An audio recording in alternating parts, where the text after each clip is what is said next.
Tune.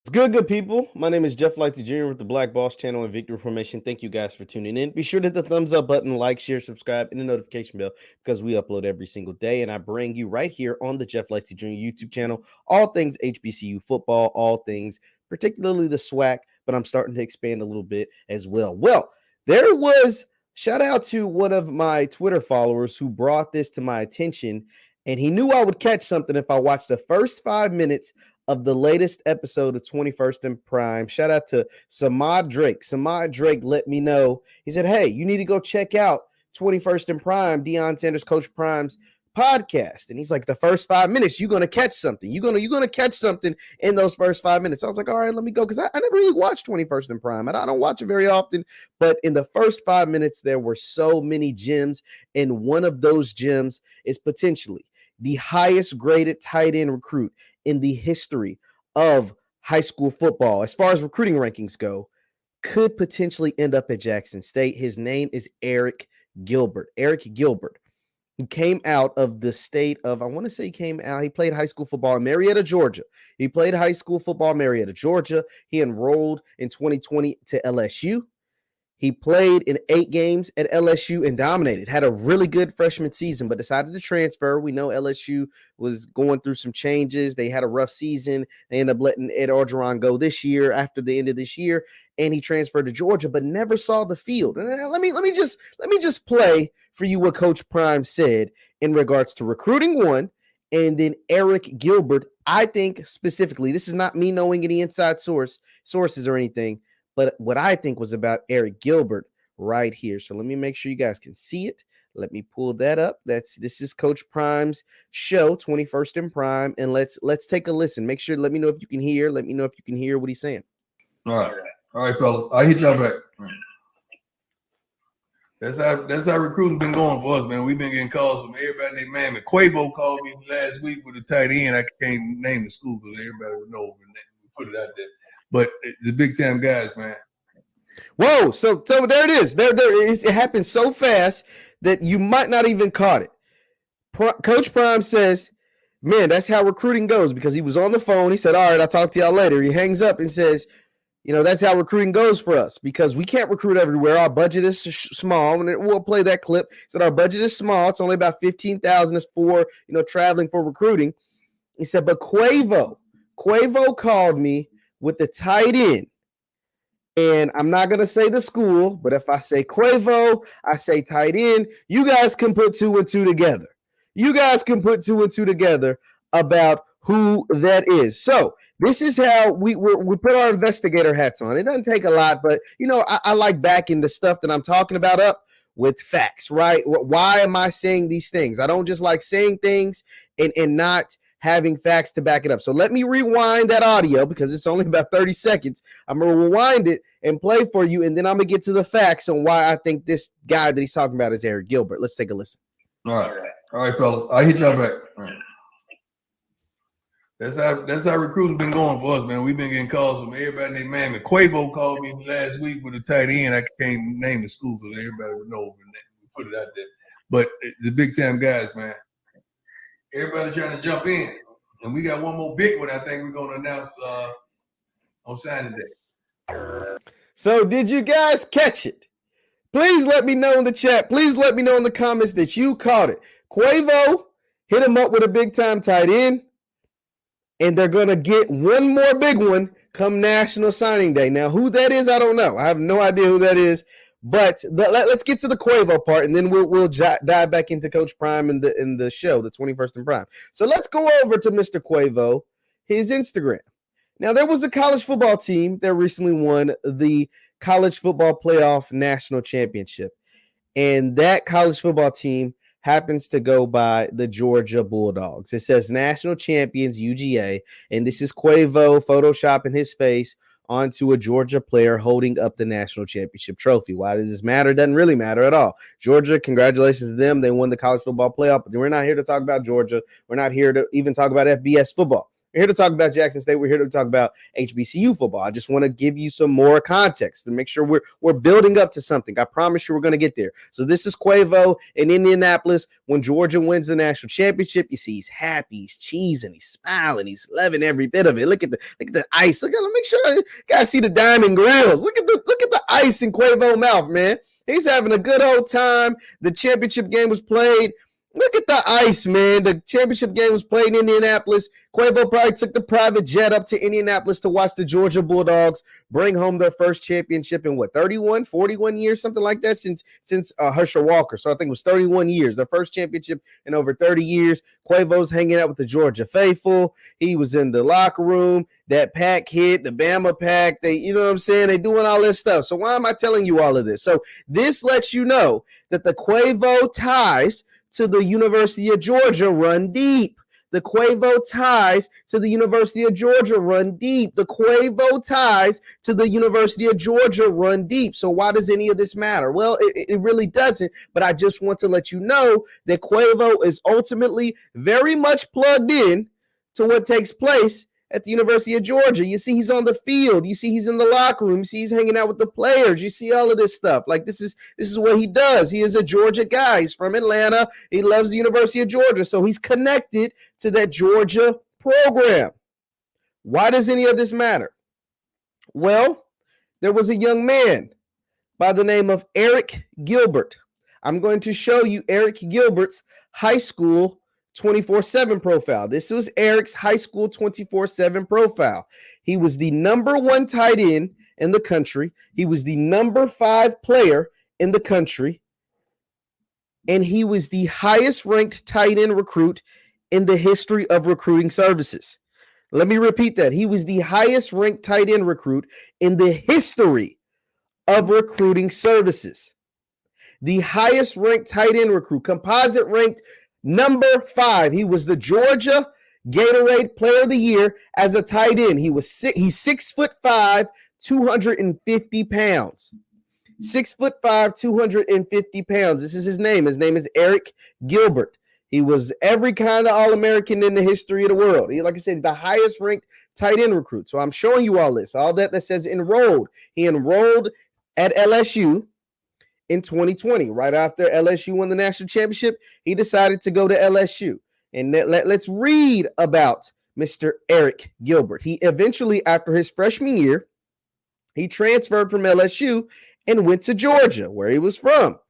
And let's read about Mr. Eric Gilbert.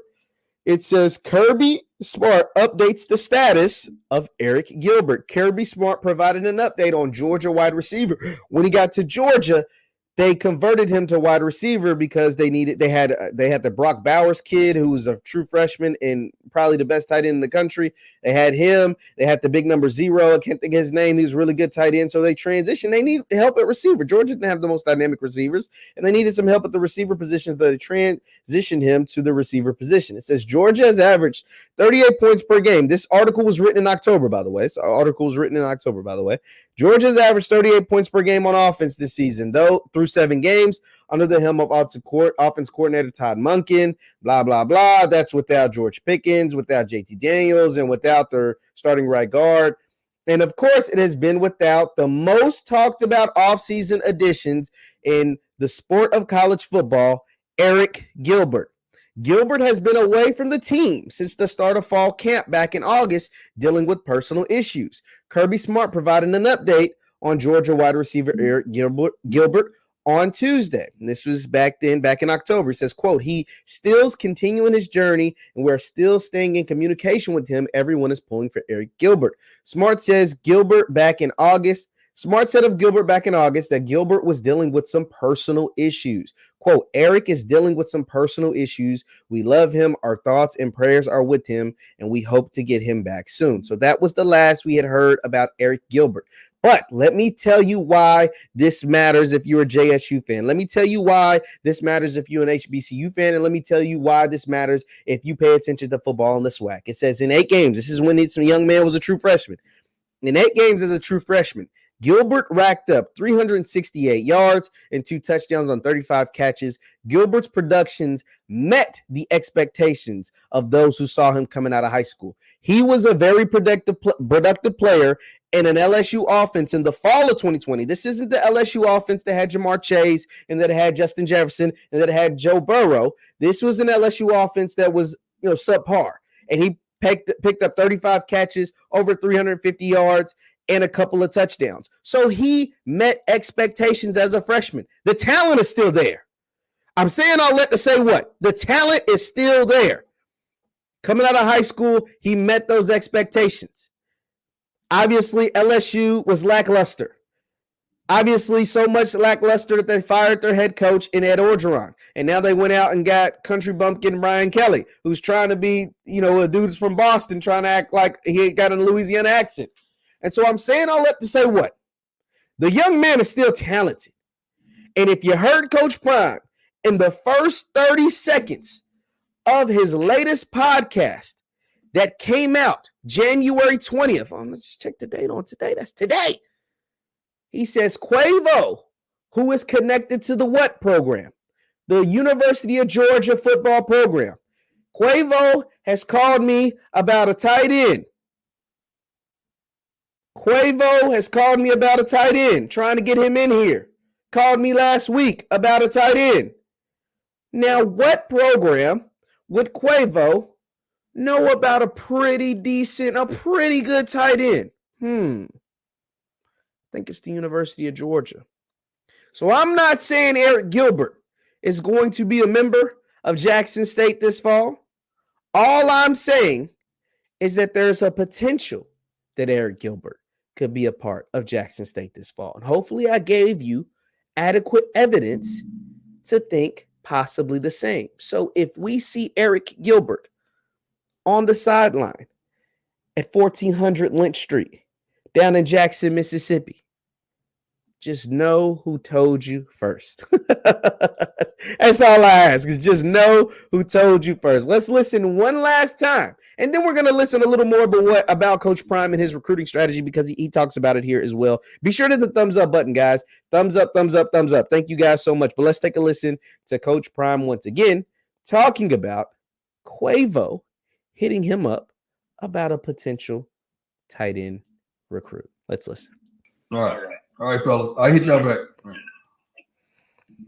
That's how recruiting been going for us, man. We've been getting calls from everybody named Mammy. Quavo called me last week with a tight end. I can't name the school, but everybody would know. We put it out there. But the big time guys, man. Everybody's trying to jump in. And we got one more big one I think we're gonna announce on signing day. Yo, nephew. Let me go ahead and cut the audio off when it comes to this this music, because I don't want to get any copyright strikes. But Quavo called him last week about a potential tight end recruit. That should let you know a lot. like Coach Prime said a whole lot without saying a whole lot. Right there, he said a whole lot without saying a whole lot, and he is telling us that they have another big time recruit that is going to announce on National Signing Day, Now,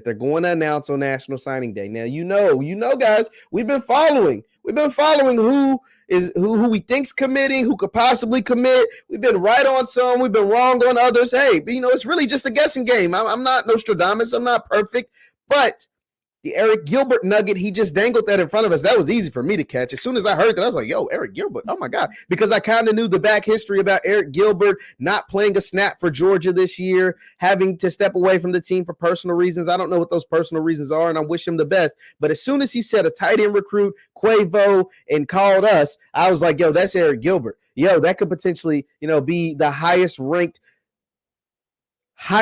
tight end recruit in the history of the country, could potentially end up at 1400 Lynch Street. That was easy for me to spot. And you got to remember, they just brought in Brent Bartolone, and Bartolone runs a what? Air raid offense. Now, some people feel different, have different mixed feelings about Mr. Bartolone, but bringing in that air raid offense, bringing in a guy like Eric Gilbert with the size and speed, we're talking about a 6'5", 250-pound tight end receiver, whatever, that runs a 4.6, and that is uber talented. The young man comes from the state of Georgia. Georgia is one of the best football states in the entire country. If he is able to end up on Jackson State, that is a weapon they just simply don't have. They have a ton of weapons. Travis Hunter, Malachi Wideman, Trevante Rucker, the 2 transfers from Indiana, Quay Davis, who I'm told is a beast. Y'all keep letting me know Quay Davis is that dude. Y'all keep telling me he's that dude, and I believe you. I have no reason not to, but they don't have a Eric Gilbert on the roster. Keith Mullins is good. Keith Mullins is really, really good. He ain't Eric Gilbert. Now, Eric Gilbert's got to get his mind right. Eric Gilbert's had to deal with those personal problems that are taking place, and hopefully all of that is fine and dandy. But Keith Mullins ain't Eric Gilbert. But let's continue. Let's listen some more, because the first 5 minutes of this podcast was really, really insightful. I don't know if we're going to listen to the entire 5 minutes, but it was very, very, very much insightful from 21st and Prime. And I don't even watch 21st and Prime that often. But, man, maybe I need to start, because they was dropping some nuggets, or at least Coach Prime was, and we're getting really, really close to signing day. And so that's probably why he had so much to say about recruiting. Let's take a listen. Man, Jamie Duke's wrong. We jumping right into it. You caught a little something. We put that on.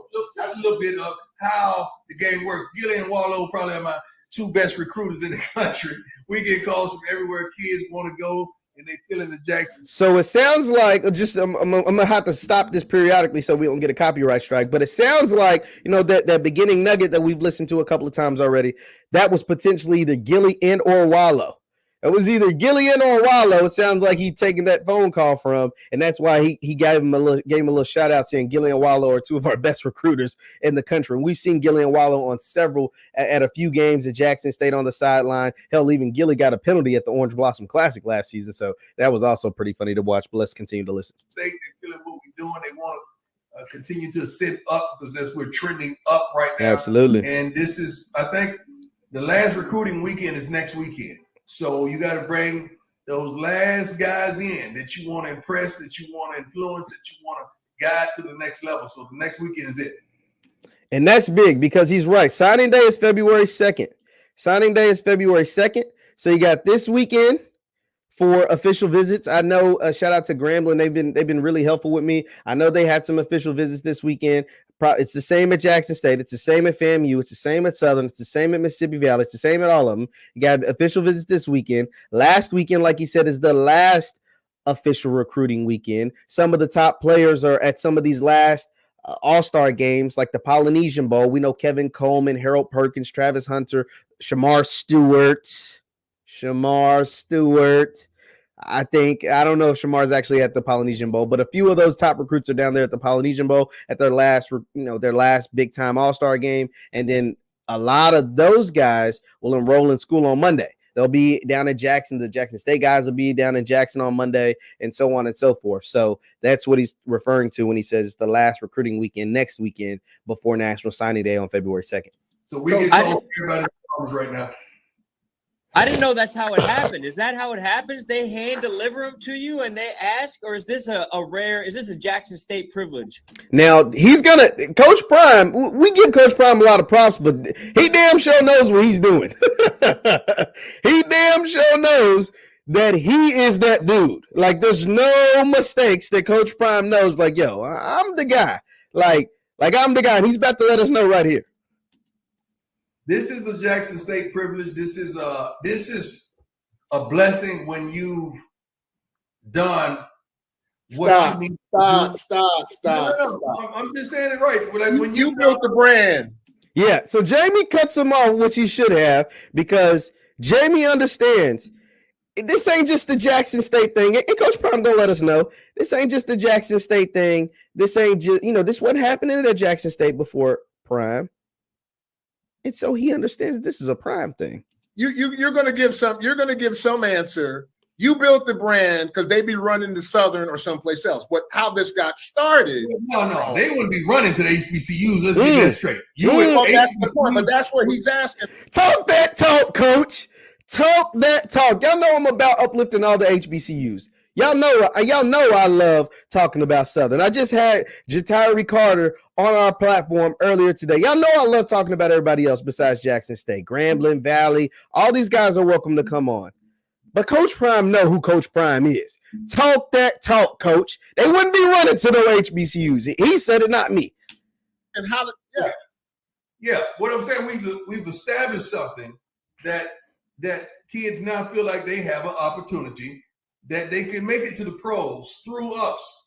We a portal now, so to speak, a portal to the NFL, and there is.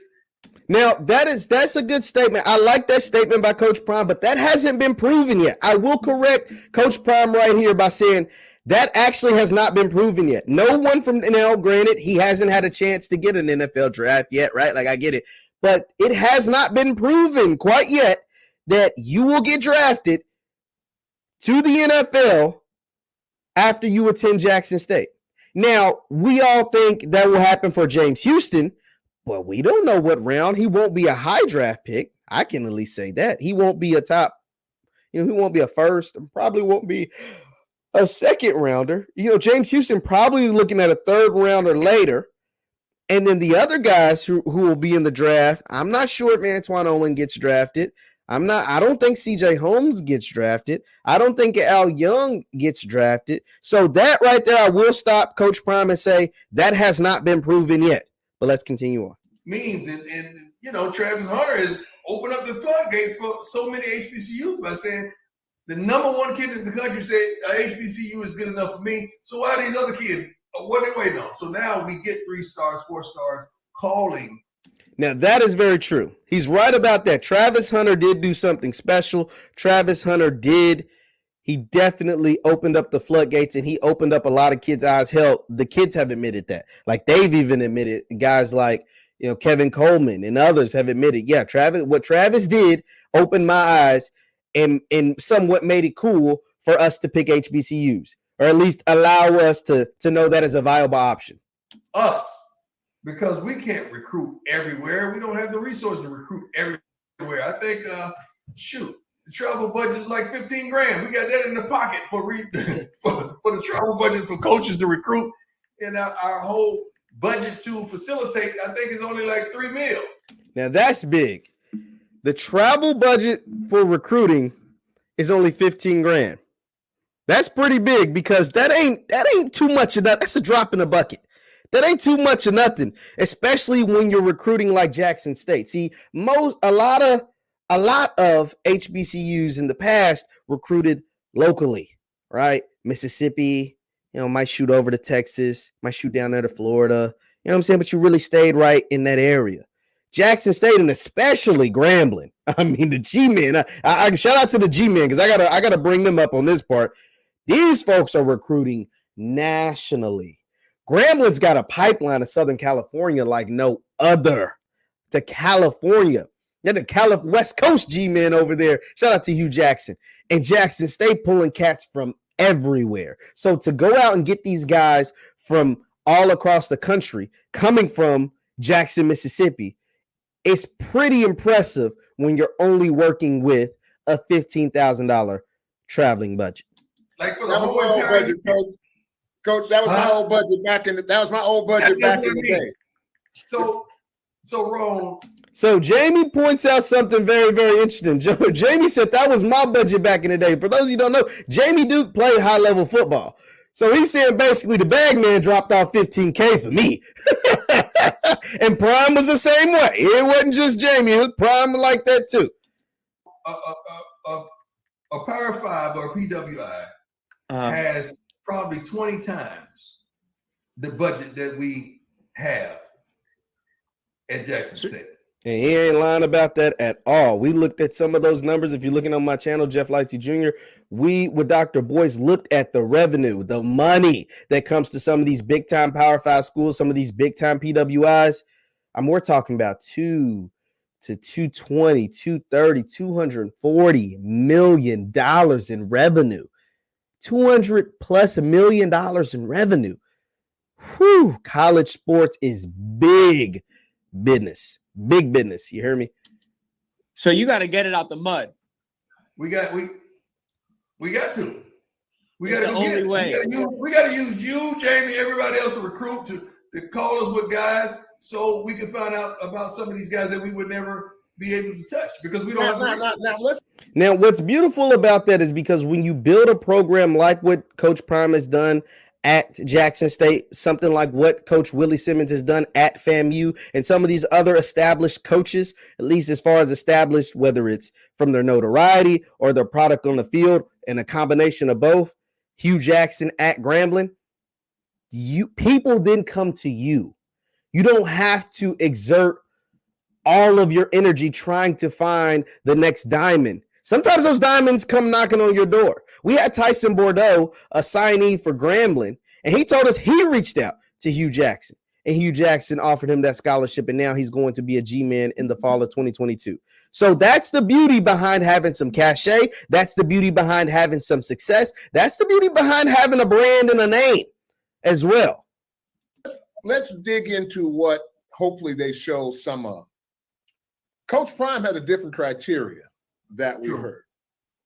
Something about you want to go through that motor, and not that he's a 5-star. I don't care about no 5-star. I don't care about no 4.3201. I need a defensive lineman. Gotta want it. Like, he has to have a motor. You know how I just got the Belgian Malinois. You know, a dog, new dog. Yeah, so he kind of goes into like what he looks for as far in a dog and the dogs that he's bringing into Jackson. So, I mean, that, y'all, it is, I mean, the swag, this is top tier football, guys. And don't forget, Hugh Jackson and Grambling, they told me they're dropping an announcement this week. I mean, the week's almost over. Don't bite my head off if it doesn't come out, because this is just what I was told. I was passing along information that I was told. You got Coach Prime saying he's going to have another big time signing come signing day and potentially could bring in former 5-star Eric Gilbert.